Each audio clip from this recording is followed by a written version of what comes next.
محترم ناظرین، آج معاشرے میں مشت زنی جیسی فحش برائی پھیلتی نظر آ رہی ہے، لیکن آج ان مسائل پر بحث کرنے سے ہمارا برائے نام شرافت کا لبادہ کھسکنے لگتا ہے اور کانچ جیسا ایمان ہچکولے کھانے لگتا ہے۔ آج اس برائی سے ہر کوئی واقف ہے اور تقریباً ہر ادارے و معاشرے میں یہ بدفعلی عام ہے۔ ہر شخص اس بدفعلی کو دیکھ رہا ہے، لیکن کسی کی اتنی ہمت نہیں ہو رہی ہے کہ وہ اس پر کچھ لب کشائی کر سکے۔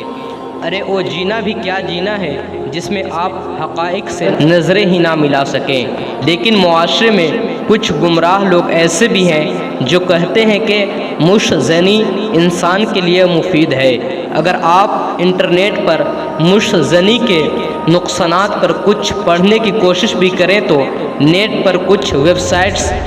پر ایسی تحریریں اور مضامین بھی پڑھنے کو ملیں گے جہاں پر مشت زنی کرنے کے فوائد اور نہ کرنے کے نقصانات تحریر کیے گئے ہیں۔ یہی وجہ رہی ہے کہ انٹرنیٹ پر ایک مخصوص ویب سائٹ پر ایک تحریر پڑھنے کو ملی جہاں لکھا ہوا تھا کہ مشت زنی ذہنی سکون اور توجہ میں اضافہ کرتی ہے، دوران خون اور بلڈ پریشر میں بہتری پیدا کرتی ہے، مشت زنی کرنے سے حافظے کی قوت میں بہتری آتی ہے، مشت زنی کے بعد ورزش کرنے سے جسم تر و تازہ ہو جاتا ہے۔ ساتھ ہی یہ بھی تحریر تھا کہ مشت زنی نہ کرنے کے چند نقصانات ہیں، وہ یہ ہیں کہ جو شخص مشت زنی نہیں کرتا اس پر نحوست چھا جاتی ہے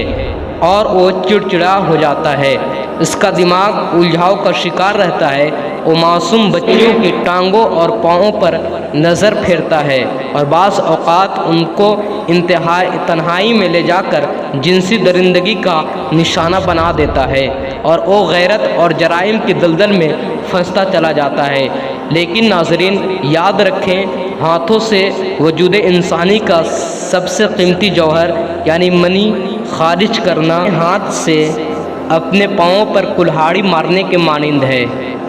کیونکہ مشت زنی کرنے سے تمام اعضائے رئیسہ کمزور ہو جاتے ہیں۔ اور کمزوری یہاں تک ہو جاتی ہے کہ اگر وہ مرد جو مشت زنی کا عادی ہو عورت کے ساتھ لیٹ بھی جائے تب بھی اس کے عضو تناسل میں انتشار پیدا نہیں ہو سکتا۔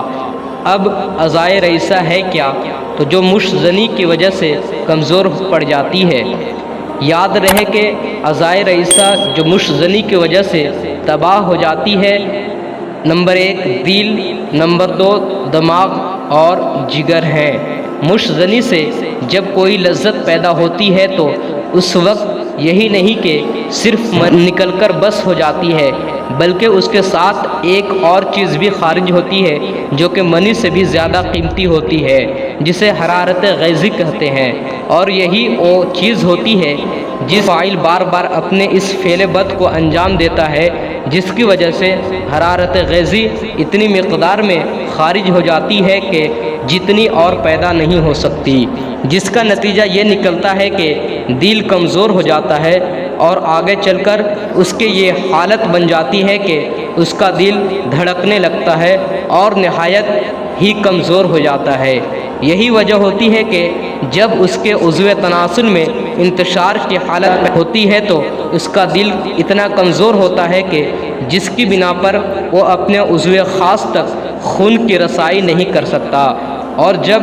وہاں تک خون کی رسائی نہیں ہوتی ہے تو اس کے عضو خاص میں انتشار بھی نہیں ہو سکتا۔